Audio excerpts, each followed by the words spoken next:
C'est un plaisir de vous présenter les titres.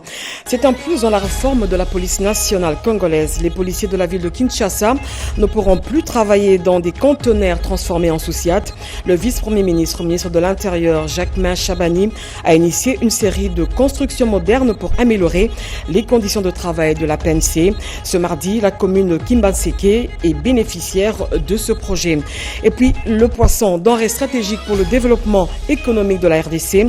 C'est autour de ce thème qu'est célébrée la journée nationale du poisson en marge de la 58e journée célébrée chaque 24 juin. Le ministre de la Pêche et l'Élevage invite les Congolais à se joindre aux efforts du gouvernement pour promouvoir la production de la pêche artisanale. Ça sera tout pour les titres. Mesdames, Messieurs, bonsoir et bienvenue aux 20h. Après la commune de Ngiringiri, c'est au tour de Kimbanseke qui vient de réceptionner de nouveaux bâtiments qui vont désormais remplacer les conteneurs de fortune utilisés par les policiers comme bureau de service. Ce projet initié par Jacquemain Chabani, vice-premier ministre, ministre de l'Intérieur, vise à améliorer les conditions de travail des policiers, nous dit Bobo Anan Mokonzi. Un avancée majeure dans la réforme de la police. De nouvelles infrastructures viennent d'être mises à la disposition de la police nationale congolaise dans la commune de Kimbanseke. Un commissariat principal et des sous-commissariats ont été officiellement inaugurés. Le commissariat principal comprend un bureau pour les commandants, un autre pour l'officier de police judiciaire, ainsi qu'un espace de détention temporaire avec des cellules distinctes pour les hommes et pour les femmes. À ces infrastructures s'ajoute un renforcement logistique. Un véhicule pick-up et 6 motos ont été remis. C'est le vice-premier ministre, ministre de l'Intérieur et Sécurité, Maître Jacquemain Chabani, qui a procédé à la réception officielle de ces nouveaux postes de police. Mais je suis très content de voir beaucoup de policiers sont venus si tôt ce matin aider des préparations de cette cérémonie. Je pense que c'est une très bonne preuve de bonne collaboration avec le PNC et le Japon. Cette dotation est le fruit de la coopération entre le Japon et l'Organisation internationale pour les migrations dans le cadre du soutien à la réforme de la police nationale congolaise. Le ministre Chabani a salué cette initiative, soulignant qu'elle marque une étape concrète dans la mise en œuvre du projet de réforme. Nous avons ici aujourd'hui l'opportunité de nous retrouver ensemble pour concrétiser une fois de plus la volonté commune à doter la République démocratique du Congo d'une police moderne, bien équipée, à même de protéger ses populations, son territoire, les biens des populations qui y vivent. Cet événement va bien au-delà de la simple remise d'infrastructures. Il symbolise l'aboutissement de 4 années de coopération technique avec le Japon dans le but d'institutionnaliser une police de proximité au service de la population. Et puis cet élan de solidarité lancé par le président de la République Félix Tshisekedi en faveur de l'effort de guerre, l'Office de gestion de fret multimodal a remis au vice-premier ministre, ministre de la Défense nationale, Guy Modianvita, un don important, des vivres et une enveloppe d'1 million de dollars américains pour soutenir les forces loyalistes. Sandra Nyangui, Jires Tofunje était présent. Dans un élan de solidarité au FRDC, l'Office de gestion du fret multimodal au GFREM en sigle est venu apporter son soutien dans le cadre de l'effort de guerre tel que sollicité par le commandant suprême, le chef de l'État Félix-Antoine Tshisekedi Tshilombo lors de son adresse axée sur la mobilisation générale. Ce mardi 24 juin 2025, le vice-premier ministre, ministre de la Défense nationale et des anciens combattants l'a reçu en présence du chef d'état-major général adjoint des FARDC chargé de l'administration et logistique, François Kabamba. La délégation de l'OGFREM conduite par le directeur général William Kazumba a présenté au VPM de la Défense nationale Guy Kabombo Modianvita un lot de vivres hormis le chèque d'1 million de dollars remis à l'avance en vue d'assister les hommes en uniforme engagés au front. Nos forces armées de défense nationale existent et chaque fois qu'on sera en mesure de faire un geste pour soutenir, réconforter nos forces armées, nous reviendrons toujours. Si j'ai encore un carton, un sachet d'eau demain, vous me verrez encore ici pour donner. Reconnaissant pour ce geste salutaire au profit des FARDC, Maître Guy Kabombo Modianvita a, au nom du commandant suprême des FARDC, remercié la représentation de l'OGFREM pour ce geste combien patriotique, témoignant ainsi leur attachement à l'armée régulière FARDC et aux forces de l'autodéfense Ouazalendo. Ce vivre est donc composé de 300 bidons d'huile, 200 sacs de riz, 200 cartons de poissons salés et 100 cartons de boîtes de conserve. Échange des titres fonciers pour la mise en œuvre de Port-Sec. Le vice-premier ministre, ministre de Transport, Jean-Pierre Bemba, a coprésidé aux côtés de son homologue tanzanien la cérémonie de remise des titres fonciers entre la RDC et la Tanzanie, ce en marge de la 14e réunion ordinaire du Conseil interétatique des ministres. Un reportage de Mireille Ndeke. Le vice-premier ministre, ministre des Transports, Voies de communication et désenclavement, Jean-Pierre Bemba, a coprésidé aux côtés de son homologue tanzanien, le professeur Makame Mbarawa, la cérémonie officielle de remise des titres fonciers entre la RDC et la Tanzanie. Cette rencontre a eu lieu en marge de la 14e réunion ordinaire du Conseil interétatique de ministres ICM de l'Agence de facilitation du transport en transit du corridor central à Dar es Salaam. Dans le cadre de la coopération bilatérale en matière de transport et de logistique, les deux parties ont procédé à un échange solennel des titres fonciers portant sur des parcelles stratégiques destinées à l'établissement et à l'exploitation de Port-Sec. Conformément à l'accord bilatéral signé le 7 juin 2024 à Lubumbashi en exécution du mémorandum d'attente de Kalemi du 19 juillet 2022, les concessions suivantes ont été actées. Au profit de la RDC, 45 hectares à Kuala, 15 hectares à Katosho. Au profit de la République unie de Tanzanie, 15 hectares à Kasumbalesa et 25 hectares à Kasenga. Ce projet confère plusieurs avantages à l'économie congolaise, notamment la traçabilité du cargo congolais à l'import tant à l'export, la lutte contre la fraude et la contrebande, la libre circulation des biens et des personnes, l'accroissement des recettes dues au trésor public de la RDC. Ces concessions accueilleront des plateformes logistiques et permettront de fluidifier le transport de marchandises transitant entre les deux pays. L'échange des titres fonciers constitue une avancée majeure dans les processus de matérialisation des engagements pris par les deux États en faveur de l'intégration économique sous-régionale. Et de son côté, son collègue du plan, Guy Lanyembo, a échangé avec les jeunes. Ensemble, ils ont fait une évaluation du PEDEL 145 à travers les provinces. Outre cette question, Guy Lanyembo a aussi sensibilisé les jeunes sur le thème « Construire ensemble l'avenir ». Peggy Mukunda nous en dit plus. Venue de tous les coins de la capitale, la jeunesse congolaise vient d'être sensibilisée et mobilisée autour des politiques publiques phares sur le plan national stratégique de développement PNSD et les programmes de développement local 145 territoires PEDEL. C'était au cours d'un échange entre les décideurs publics, les acteurs au développement et la jeunesse. C'est le vice-premier ministre, ministre du plan, Guy Lanyembo, qui a présidé cette rencontre pour renforcer les passerelles entre la jeunesse et les institutions publiques à l'heure où les défis liés à la planification et l'entrepreneuriat local et la participation citoyenne exigent des réponses inclusives. Nous avons voulu qu'ils comprennent un peu la trajectoire que suit leur pays aujourd'hui. Le plan national stratégique de développement qui n'est pas toujours connu. Nous sommes en pleine période de la vulgarisation parce que nous l'avons publié déjà. Donc il est essentiel que les jeunes qui sont concernés dans ce plan puissent être informés de ça.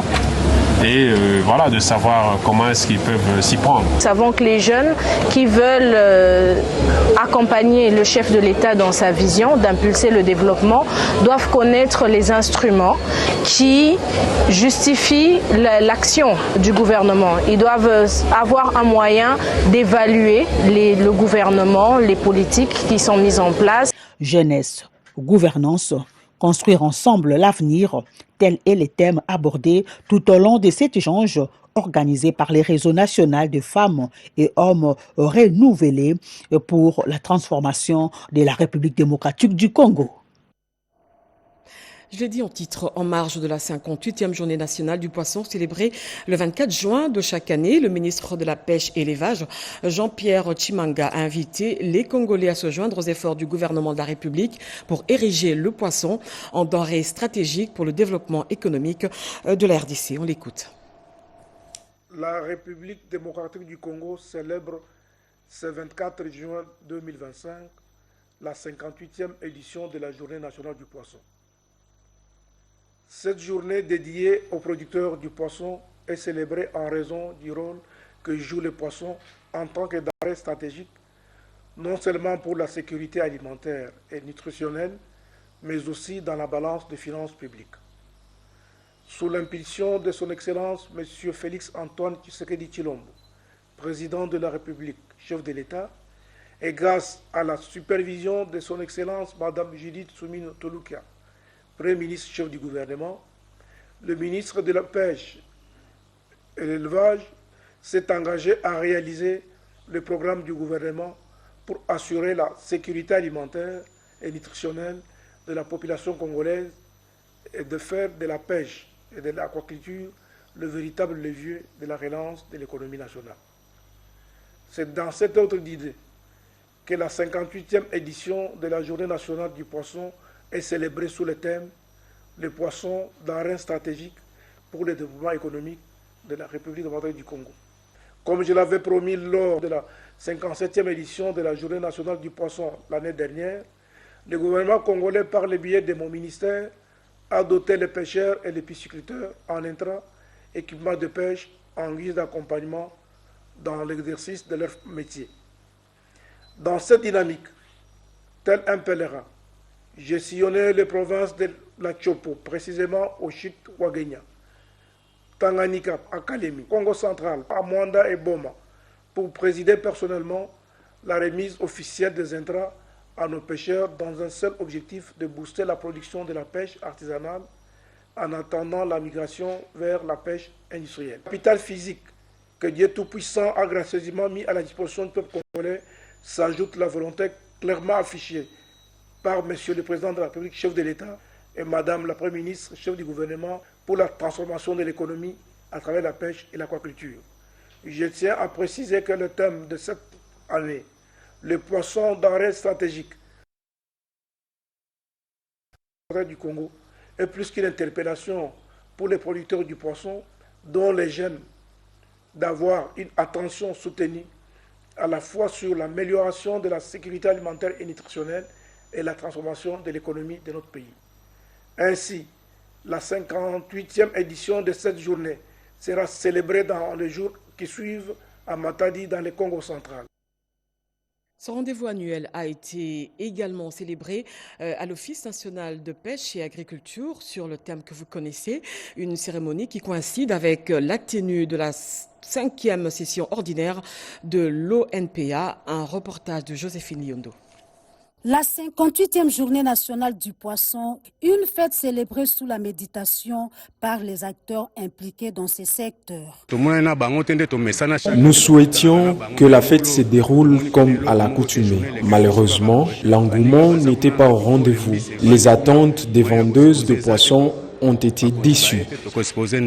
Sous un manguier, l'Office national de pêche et aquaculture a tenu sa 5e session extraordinaire. L'ONPA a, à cette occasion, évalué le fonctionnement de cette structure de l'État 2 ans après sa mise en place. L'Office national de pêche et aquaculture est un établissement public créé par le chef de l'État avec une vision d'améliorer les conditions sociales des Congolais par la production de poissons, à commercialiser toute l'étendue du pays. Vous voyez comment, dans quelles conditions, et nous travaillons, malgré les recommandations du président de la République. Et en même temps, le Premier ministre aussi avait écrit un document et la tutelle ne se fatigue pas pour se battre pour l'ONPA. Malheureusement, nous avons constaté qu'il y a des mains noires qui ne veulent pas voir l'existence de l'ONPA. Instituée depuis 1967, la Journée nationale du poisson est une occasion pour valoriser les acteurs de pêche et promouvoir les produits locaux.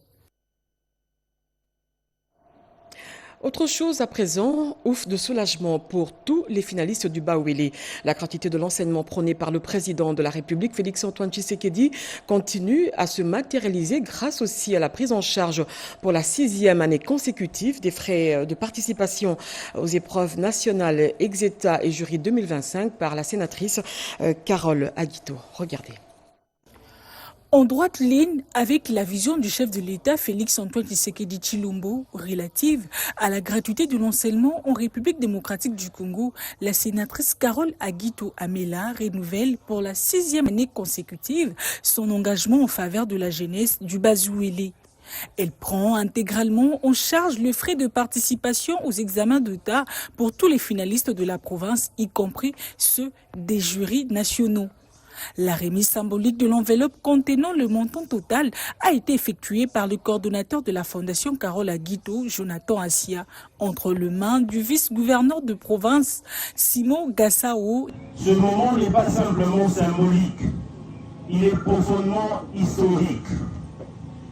Il incarne l'éveil d'un avenir qui se construit, non pas par des promesses, mais par des actes concrets. Aujourd'hui, j'ai l'honneur, la fierté de vous annoncer que la Fondation Carole Aguito, pour la 6e année consécutive, de prendre en charge intégralement les frais de participation de l'examen d'État pour tous les finalistes. Ce geste, d'une portée sociale considérable, a suscité une joie immense chez les bénéficiaires, notamment les finalistes candidats aux examens d'État et ceux du jury national. Tenons à remercier Maman Carole Aguito pour ces gestes qui ne soient pas limités ici, que ça soit continuel. Et nous disons merci pour ces gestes qu'il a fait pour nous. Et ça sera inoubliable parce que dans d'autres provinces, ça ne se fait pas seulement dans notre province. Elle est unique. Le directeur provincial de l'éducation, le ministre provincial de l'éducation et les vice-gouverneurs ont à l'unisson exprimer leur profonde gratitude à l'égard de la sénatrice bienfaitrice qui allège chaque année la charge des parents d'élèves. Le montant global débloqué cette année s'élève à 325 430 000 francs congolais, couvrant l'ensemble des finalistes de la province. Face à la crise humanitaire dans la province du Nord Kivu, le caucus des députés nationaux de cette province se sont entretenus avec le gouverneur militaire, le général-major Évariste Somo. Ensemble, ils ont dressé un constat alarmant sur la situation des déplacés internes de Beni, Butembo, Lubero et Walikale. Un appel pressant et urgent a été lancé au gouvernement central pour soulager ces populations en détresse. Anim Balaka et Patrick Badibanga.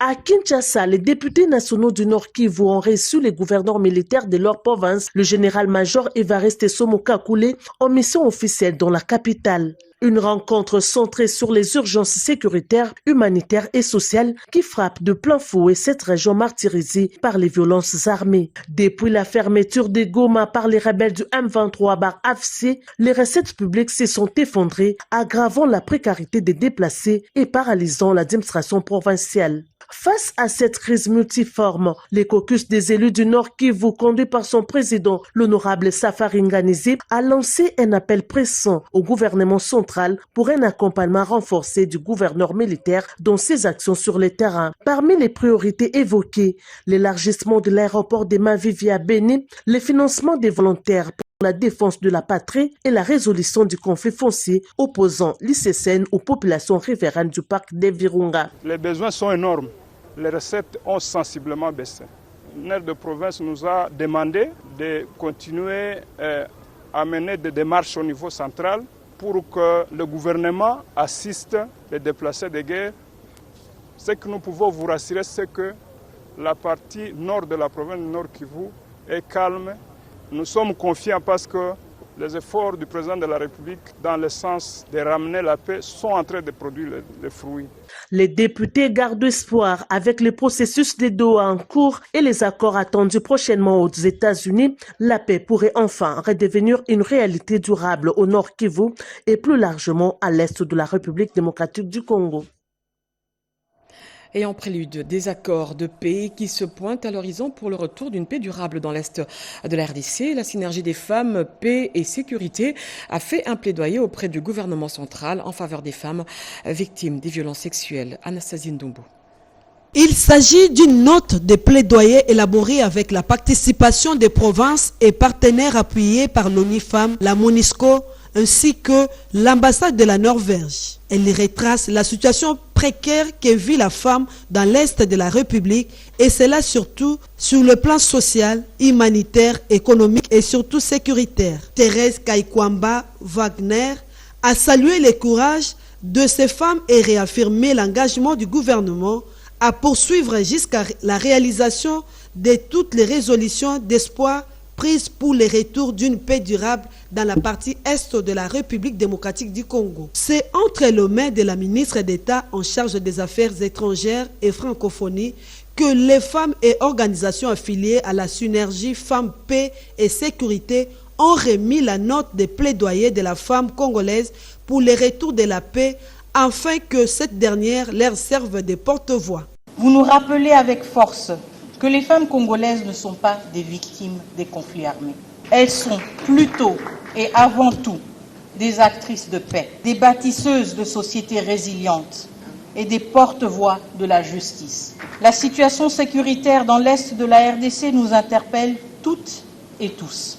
La voix des femmes, lorsqu'elles s'élèvent pour exiger la paix, mérite d'être écoutée avec attention, respect et diligence. Même acte auprès de la représentante de la ministre du Genre, Famille et Enfants. Elles sont venues de partout et même de l'Ituri, Goma, Bukavu et autres intervenants par vidéoconférence.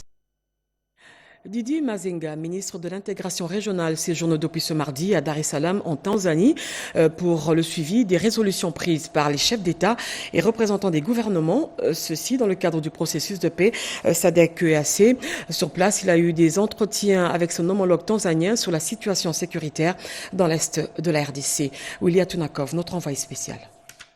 L'infatigable ministre congolais de l'intégration régionale est arrivé ce mardi 24 juin 2025 à Dar es Salaam, en Tanzanie, où Maître Didier Mazenga Mokanzu, accompagné de 2 experts congolais et de l'ambassadeur de la RDC en Tanzanie, a été chaleureusement accueilli par son homologue tanzanien des affaires étrangères, Mahmoud Tabiti Kombo, en sa qualité du président en exercice du Conseil des ministres de la Troïka de la SADC. Puis les 2 personnalités sont allés en son bureau où ils ont échangé, d'abord en présence de leurs accompagnateurs, ensuite ils ont eu un tête-à-tête à huis clos. Au menu, la situation sécuritaire et humanitaire dramatique et préoccupante qui prévaut dans la partie est de la République démocratique du Congo, toujours en proie à l'agression rwandaise. Il était question d'échanger sur l'organisation de réunions avec la SADC et aussi EAC SADC sur le processus mis en place pour solliciter que la République démocratique du Congo, à chaque fois il y a des concertations à ce qui concerne notre pays, que nous soyons invités, associés à participer dans le réunions. Aussitôt l'entrevue terminée, le cortège de son hôte de marque, Maître Didier Mazenga Mokanzu, s'est ébranlé en direction du site d'hébergement de son séjour de travail. Et puis le projet de raffinerie de cuivre et de cobalt du Bouenassa qui vise une production de 120 000 tonnes de cathodes de cuivre au degré le plus élevé va prendre corps. Le ministre du portefeuille et le directeur général de l'entreprise Bouenassa ont signé un protocole d'accord. Edith Chala et Bijou Ekamba pour nous en dire plus.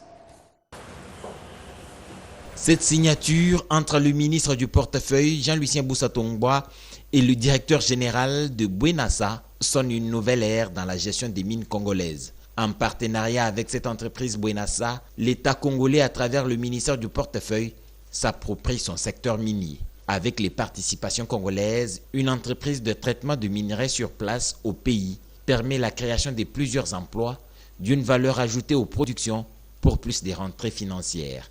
Au sortir de la cérémonie de signature, le directeur général de Bouenassa, Edi Kioni, résume le protocole. Un programme qui vise à amener la RDC vers une phase transformationnelle en termes de développement de son économie, de réappropriation des ressources par ses citoyens, par les communautés locales et aussi à titre de contribution aux efforts de l'atteinte des objectifs de transition énergétique dans un contexte géopolitique nécessitant un rééquilibrage entre les différents partenaires de la RDC sur son flanc Est via le corridor Est et le corridor Ouest et en phase avec les intérêts nationaux de notre pays. L'aboutissement de ce projet est la concrétisation de la vision du chef de l'État, Félix-Antoine Tshisekedi, celle de reprendre le contrôle du secteur minier congolais que le gouvernement Judith Souminois met en place. À l'approche des festivités du 65e anniversaire de l'indépendance de la RDC, le secrétaire permanent annonce une série d'actions au Musée national avec le lancement du pagne de l'Union sacrée à l'effigie de la haute autorité politique Félix Tshisekedi, une occasion pour André Mbata d'appeler à l'unité et à la cohésion nationale. Robert Daïchisense pour ce reportage. Vive les Congo indépendants et souverains.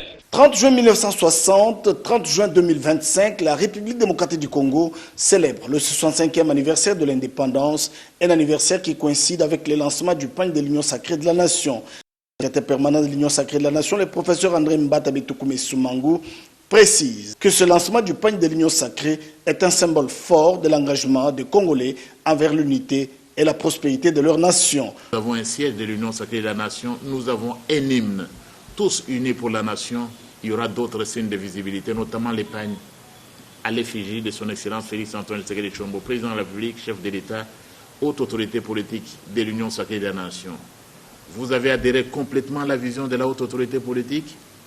Vous avez décidé de vous joindre à lui pour vous placer du bon côté de l'histoire. Vous êtes membre de l'Union sacrée de la Nation et même au-delà. Vous pouvez même ne pas être membre de l'Union sacrée de la Nation, vous êtes patriote, engagé derrière son Excellence Félix-Antoine Tshisekedi Tshilombo. Eh bien, achetons ce pagne, achetons cet instrument supplémentaire de visibilité. Ce 30 juin 2025, au Musée national de la RDC, ce pagne de l'Union sacrée sera officiellement lancé et présenté au public. Chaque motif de ce pagne raconte une histoire symbolisant l'héritage et les aspirations du peuple congolais. Procurez-vous ce pagne, procurez-vous ce tissu à l'effigie de la haute autorité politique de l'Union sacrée de la Nation. Et cela peut commencer aujourd'hui. Un pagne à l'effigie du concepteur de l'Union sacrée de la Nation, Félix-Antoine Tshisekedi Tshilombo. En célébrant l'indépendance, ce 30 juin 2025, le pays se tourne vers l'avenir avec espoir, déterminé à renforcer les liens qui unissent ses citoyens. Rendez-vous au Musée national le 30 juin 2025. Et en prélude de la signature finale de l'accord de paix RDC-Rwanda sous la médiation des USA, la dynamique de la Grande Orientale se dit déterminée à accompagner cette initiative et appelle à l'unité et à la cohésion nationale. Marie-France Zaïna pour ce reportage. Des représentants de la République démocratique du Congo et du Rwanda ont paraphé un projet d'accord de paix à Washington dans une phase préparatoire en vue de la signature finale du 27 juin 2025.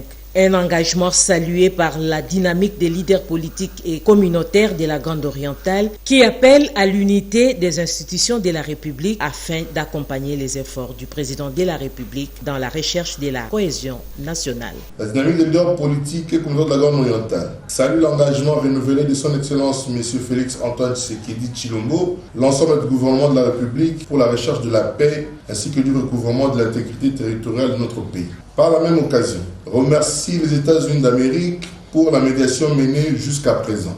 La dynamique demeure convaincue que ce processus ira jusqu'à la signature de l'accord de paix par les deux ministres des Affaires étrangères. La dynamique des leaders politiques et communautaires de la Grande Orientale recommande aux autres institutions de la République d'être plus que jamais unis et tenir un même langage dans l'optique d'appuyer les efforts du chef de l'État dans la recherche de la cohésion nationale face aux défis actuels. S'agissant de la signature du mémorandum actualisé de coopération entre les forces armées de la République démocratique du Congo et celles de défense du peuple ougandais, tout en saluant la nécessité de la réhabilitation de la route Kassindi-Beni-Kisangani, levier économique majeur pour la vie de nos populations, appelle à une implication efficiente des autorités locales et une prise en charge humanitaire conséquente des déplacés internes. La dynamique de l'ordre politique et communautaire de la Grande Orientale saisit cette heureuse opportunité pour réitérer son appel aux fils et filles de l'espace Grande Orientale, encore engagés dans le mouvement insurrectionnel et terroriste, d'emprunter résolument la voie de la raison. Enfin, la fête nationale de la Russie, connue sous le nom de jour de la Russie, a été célébrée le 12 juin dernier. Cette date marque l'adoption de la déclaration de souveraineté de la République socialiste fédérative soviétique de Russie. Christine Nenzo pour ce reportage. La journée de la Russie est la principale fête nationale de la Fédération de Russie. Elle était célébrée aussi en RDC sur invitation de l'ambassadeur de la Fédération de Russie, Karl Tchikaz, plusieurs personnalités. Les Russes vivant en RDC, les invités et les diplomates se sont retrouvés à sa résidence de Kinshasa-Gombe pour cette commémoration. L'hymne national de ces deux États entonné, ce fut le tour de l'ambassadeur Tchikaz de parler de la coopération entre la RDC et la Russie, aussi de cette date mémorable de l'histoire contemporaine russe. Selon l'ambassadeur Karl Tchikaz, cette date marque aussi le 65e anniversaire des relations d'établissement diplomatique entre la Russie et la RDC, avant de parler des cours en langue russe donnés dans certaines écoles de Kinshasa. La Russie n'est pas seule et continue de consolider les relations avec d'autres pays du monde. Dans ce cadre, nous accordons depuis toujours une importance particulière au renforcement des relations amicales avec les États africains. Karl Tchikaz avait fini son message par féliciter la RDC pour son élection en tant que membre non permanent du Conseil de sécurité des Nations Unies pour les années 2026-2027.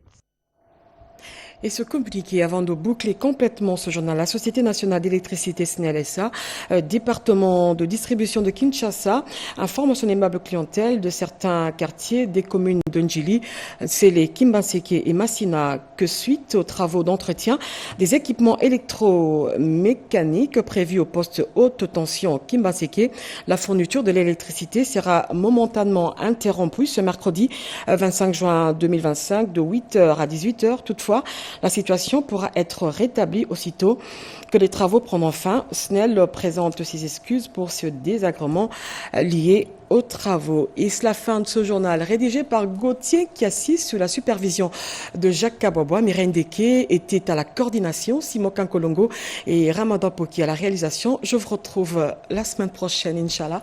23h, Robert Ndeye revient sur ce